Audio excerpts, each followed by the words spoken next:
Hello दोस्तों, स्वागत करते हैं आपका कलश कोचिंग क्लासेस में। मैं विपिन पढ़ा रहा हूं आपको मैथ्स और रीजनिंग की क्लासेस। तो शुरू करते हैं आज की पाठशाला।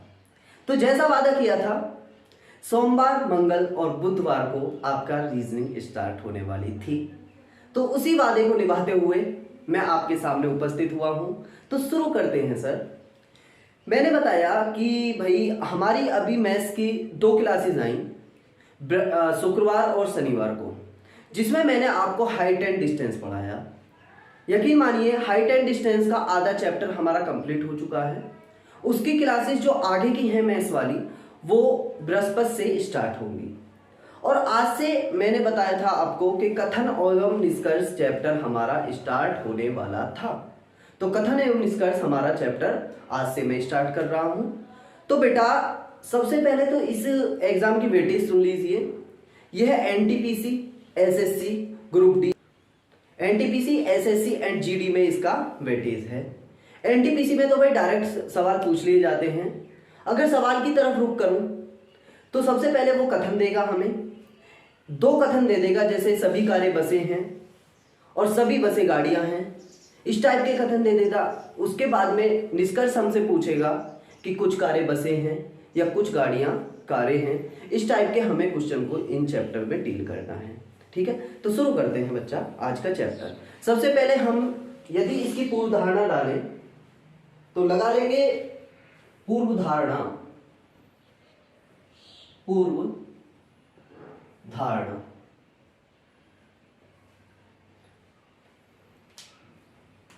तो लिखेंगे बच्चा कि इस प्रकार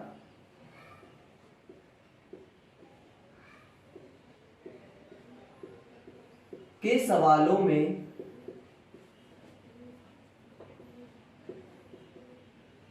कर्ता और विधेय का होना आवश्यक होता है। आवश्यक होता है। आवश्यक होता है। जैसे बात करें सभी कारें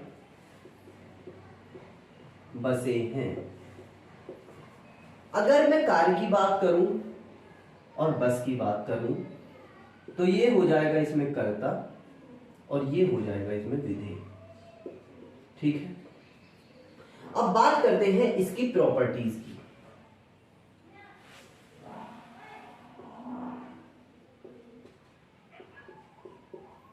बात करते हैं इसकी प्रॉपर्टीज की। तो इसमें भाई 4 प्रॉपर्टीज हम सीखते हैं, उन्हें हम वोवेल अक्षर से याद रखेंगे। जैसे पहली ए, ई, आई और ओ। ठीक है, अगर बात करते हैं पहली प्रॉपर्टी होती है हमारी ऑल, जिसको हम हिंदी में सभी बोल सकते हैं। दूसरी होती है नन, जिसको हिंदी में कोई नहीं।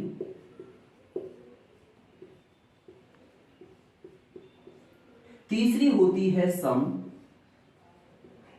जिसको हिंदी में कुछ। और चौथी होती है बच्चा सम नॉट, जिसको हिंदी में बोलते हैं कुछ नहीं। अगर हम बात करते हैं इस प्रकार के सवालों को करने का तरीका सिर्फ एक होगा कि इसमें हम चारों प्रॉपर्टीज की वैल्यू याद रखेंगे। जैसे सभी की बात करें तो उसमें 100 और 50। दूसरी प्रॉपर्टी 100 तीसरी प्रॉपर्टी में 50 और चौथी में 50 और 100। ठीक है, अब बात करते हैं भाई ये चीजें हैं क्या। मैं एक एग्जांपल आपको लेके बता देता हूं कि मैं लिखूं सभी घोड़े गधे हैं।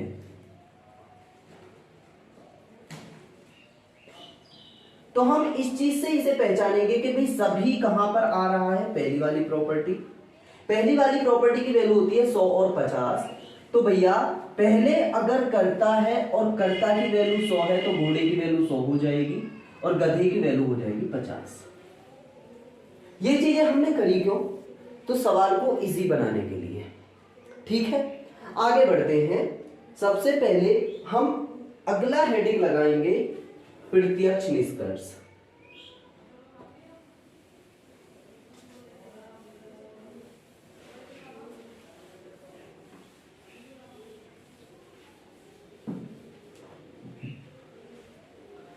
अगर बात करें डायरेक्ट कंक्लूजन की, डायरेक्ट कंक्लूजन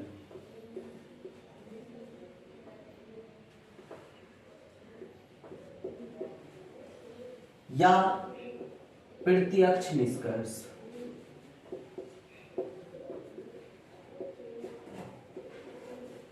तो इसमें लिखेंगे इस प्रकार के निष्कर्षों में केवल पहले लगाएंगे, इस प्रकार के निष्कर्षों में केवल एक कथन का होना अनिवार्य होता है, अनिवार्य होता है। बढ़ते हैं आगे। जैसे बात करें बेटा सवाल की तरफ, सवाल है हमारा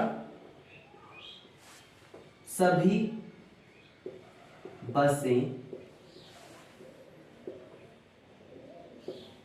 कारें हैं,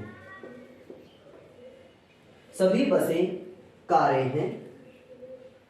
अगर ये भाई सबसे पहले तो ये बात करें, ये पहला मेरा कथन हो गया जो पेपर में आएगा प्रत्यक्ष निष्कर्ष के बारे में। दूसरी तरफ बात करते हैं निष्कर्ष कौन कौन से बनेंगे। अगर मैं निष्कर्षों की बात करूं तो मैं इसमें लिख सकता हूं जैसे सभी कारें बसें हैं,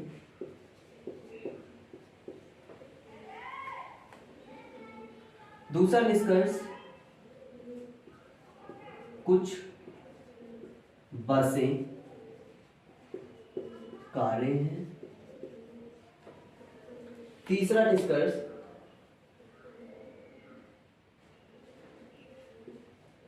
कुछ कारें बसें हैं। अगले निष्कर्ष की बात करूं, कोई बस कार नहीं है। अगले निष्कर्ष की बात करूं, कुछ कार बसें नहीं हैं। अगले निष्कर्ष की बात करूं, सभी बसें कारें हैं। ठीक है, अब बात करते हैं भाई सवाल है ये हमारा, सवाल की तरफ रुख करते हैं। इसमें हमें कथन दे रखा है कि सभी बसें कारें हैं, इसके हमें निष्कर्ष दे रखे हैं। इसमें हमें पता लगाना है कि इस कथन के अनुसार कौन सा निष्कर्ष सही है या कौन सा निष्कर्ष गलत है। निष्कर्ष दे रखे हैं सभी कारें बसें हैं, कुछ बसें कारें हैं, कुछ कारें बसें हैं, कोई बस कार नहीं है, कुछ कार बसें नहीं है, सभी बसें कारें हैं। ठीक है, तो भाई सवाल में हमसे पूछता है कि इस कथन के अनुसार कौन सा निष्कर्ष अवधारणा कराता है या कौन सा निष्कर्ष सही है। ठीक है, तो मैंने बताया कि सभी वाली जो वैल्यू होती है, मैं इधर दोबारा से दोहरा देता हूं, पहली प्रॉपर्टी, दूसरी प्रॉपर्टी, तीसरी प्रॉपर्टी, चौथी प्रॉपर्टी, ये होती है सभी वाली, ये होती है कोई नहीं, ये होती है कुछ, और ये होती है कुछ नहीं।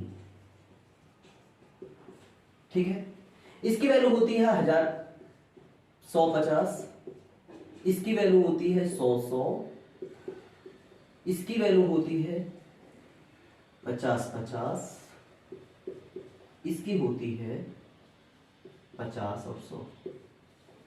तो बात करते हैं बच्चा कि कौन सा हमें दे रखा है, हमें दे रखा है सभी कारें बसें हैं, सभी बसें कारें हैं, इसकी वैल्यू होती है 100 और 50। तो बात करते हैं बस पे जो वैल्यू होगी वो मैंने सिखाया आपको 100 होगी और 50 होगी।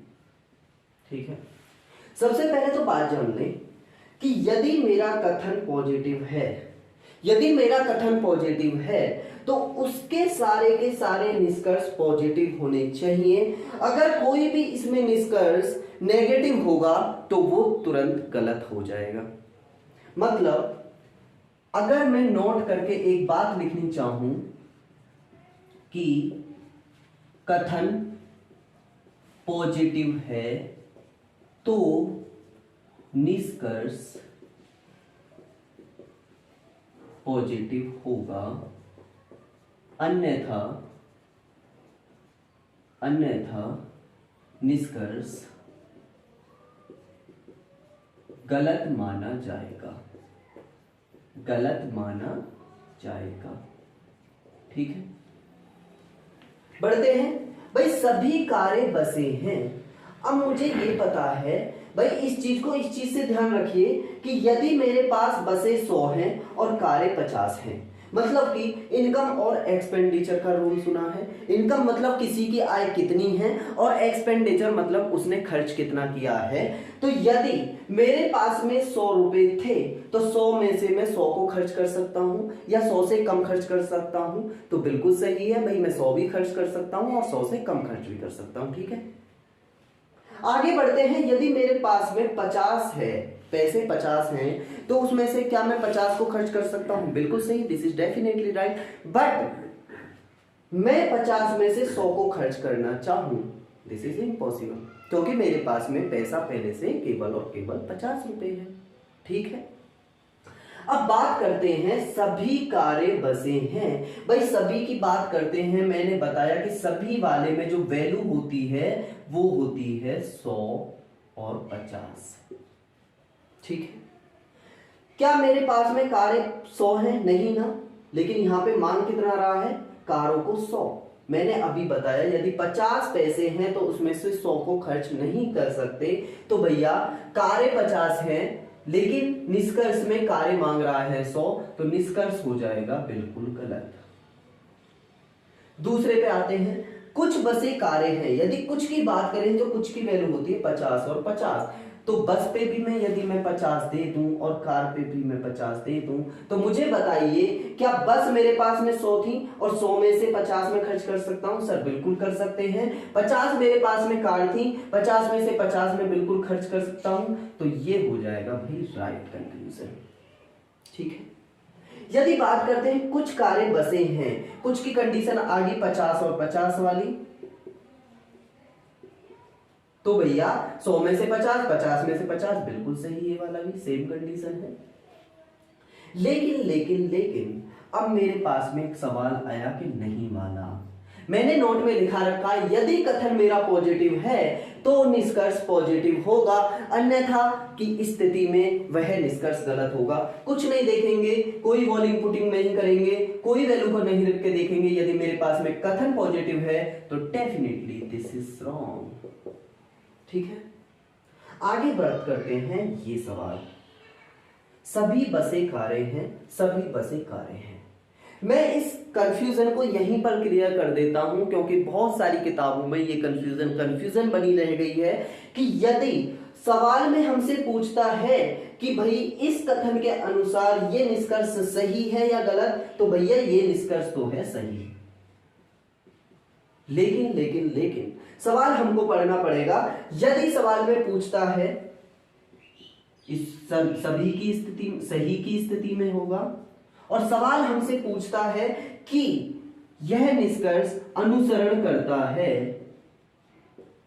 अनुसरण की स्थिति में यह निष्कर्ष गलत हो जाएगा, क्योंकि भाई ये निष्कर्ष तो कथन ही है, हमारा सवाल ही है। तो सही की स्थिति में यह निष्कर्ष हमारा सही हो जाएगा, अगर अनुसरण की बात करता है तो यह निष्कर्ष हमारा हो जाएगा गलत। ठीक है, सवाल समझ में आया? आगे सवाल की बात करते हैं अगले सवाल की। ठीक है,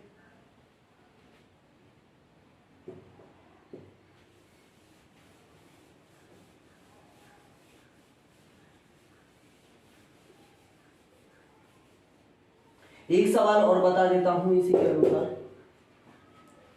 कितना टाइम हो गया? एक सवाल और बता देता हूं। यदि हमसे पूछे कि सभी घोड़े गधे हैं, सभी बच्चे सवाल करेंगे साथ साथ। अगर हमसे पूछे कि कंक्लूजन लिखेंगे बेटा, कुछ गधे घोड़े हैं,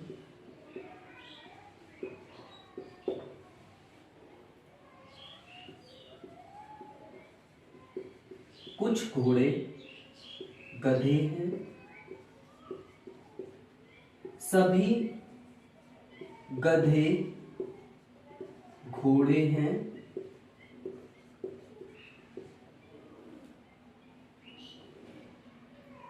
कोई घोड़ा गधा नहीं है,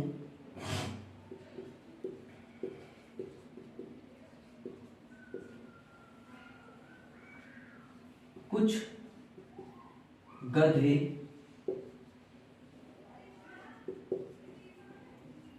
घोड़े नहीं हैं। चार कंक्लूजन की बात करते हैं। भाई मैंने बताया सभी की स्थिति में घोड़े पर आएगी वैल्यू 100, इधर लिखा हुआ है, और गधे पर आएगी भैया 50। ठीक है, क्या आएगी दोस्तों? 50 आएगी। अब बात करते हैं कि कुछ गधे घोड़े हैं। भाई कुछ की स्थिति में हमें पता है कि 50-50 वैल्यू आती है, इस पर भी 50 और इस पर भी 50। अब मुझे बताइए मेरे पास में घोड़े कितने हैं? तो घोड़े हैं भैया मेरे पास में 100। 100 में से क्या मैं 50 खर्च कर सकता हूं? बिल्कुल कर सकता हूं। गधे कितने हैं मेरे पास में? 50। 50 में से मैं 50 खर्च कर सकता हूं? सर बिल्कुल कर सकता हूं। This conclusion is right. And बात करते हैं कुछ घोड़े गधे हैं। कुछ की स्थिति में दोनों पर 50-50 वैल्यू आएगी, देखने की जरूरत नहीं, सही हो जाएगा। अब बात करते हैं सभी गधे घोड़े हैं। सभी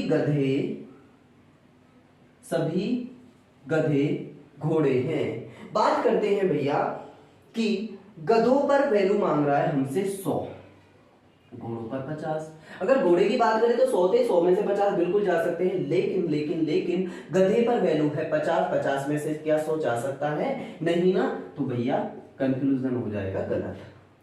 मैंने बात करी कि कथन यदि पॉजिटिव है, निष्कर्ष पॉजिटिव होगा तो वह सही होगा, अन्यथा की स्थिति में वह निष्कर्ष हो जाएगा गलत। तो हमारा कथन था भैया पॉजिटिव, तो पॉजिटिव में से नेगेटिव नहीं जा सकता, इसलिए ये निष्कर्ष गलत हो जाएगा।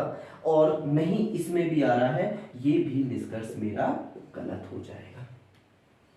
ठीक है, आज हम केवल और केवल प्रत्यक्ष निष्कर्ष की बात करेंगे, उससे अलग मैं आगे सवालों को कल पढ़ाऊंगा। ठीक है, तो एक सवाल और लेते हैं और आज की क्लास करते हैं यहीं पर समाप्त। यहीं पर करते हैं समाप्त। बात करते हैं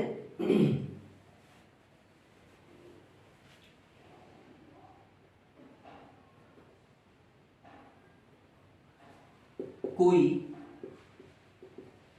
घर झोपड़ी नहीं है।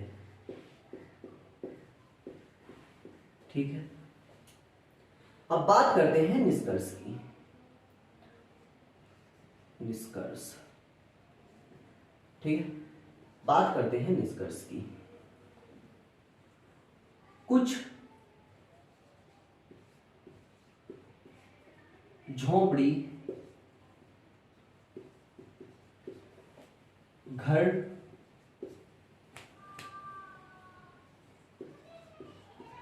नहीं है,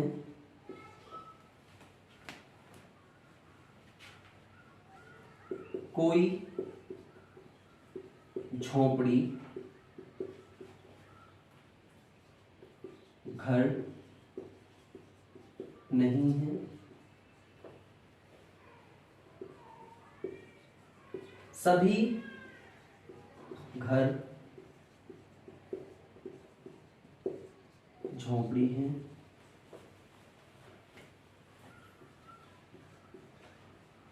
कुछ झोपड़ी घर है,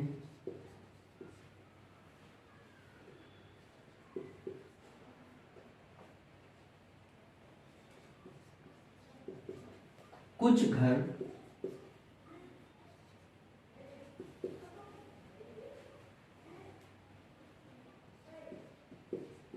झोपड़ी नहीं है,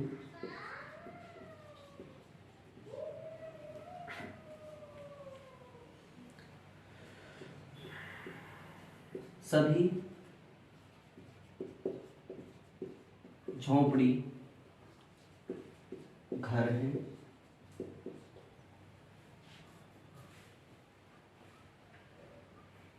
याद आ रहा है।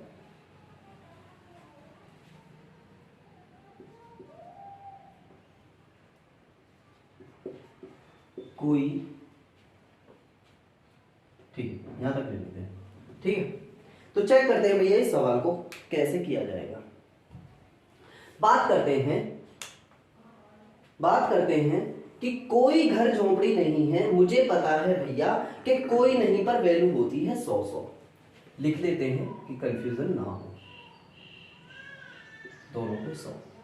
अब मैंने यहां पर बताया कि भैया कथन पॉजिटिव है तो निष्कर्ष पॉजिटिव होना चाहिए, लेकिन यदि कथन नेगेटिव है तो यदि मेरा कथन नेगेटिव है तो उसके निष्कर्ष भी नेगेटिव होने चाहिए। और एक और बात याद रखेंगे कि भैया अगर कथन नेगेटिव है तो उसके निष्कर्ष सारे के सारे नेगेटिव होने चाहिए। यदि कोई भी निष्कर्ष पॉजिटिव आता है तो वह माना जाएगा भैया गलत। हम यहाँ पर सबसे पहले वो वाले निष्कर्ष निकाल लेंगे कि जो पॉजिटिव हैं। सभी घर झोपड़ी हैं, गलत हो जाएगा। कुछ झोपड़ी घर हैं, पॉजिटिव है, गलत हो जाएगा। क्यों गलत हो रहा है? क्योंकि कथन नेगेटिव है। सभी झोपड़ी घर हैं, ये भी गलत हो जाएगा।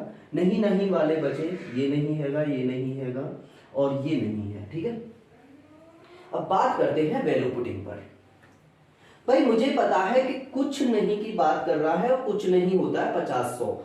यदि झोपड़ी पर 50 है और घर पर है 100, तो मुझे एक बात बताइए भैया कि 100 घर हैं तो 100 में से 100 खर्च कर सकता हूं? बिल्कुल। 100 झोपड़ी हैं, 100 में से 50 झोपड़ी खर्च कर सकता हूं? बिल्कुल कर सकता हूं। सही, ठीक है। कोई झोपड़ी घर नहीं है, दोनों के दोनों आए 100 और 100। क्या 100 है? 100 है, बिल्कुल सही। बात करते हैं कुछ घर झोपड़ी नहीं है।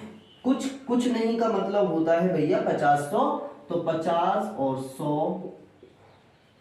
क्या 100 में से घर 50 कर सकता हूं? बिल्कुल कर सकता हूं। 100 झोपड़ियों में से 100 झोपड़ी खर्च कर सकता हूं? बिल्कुल कर सकता हूं सर।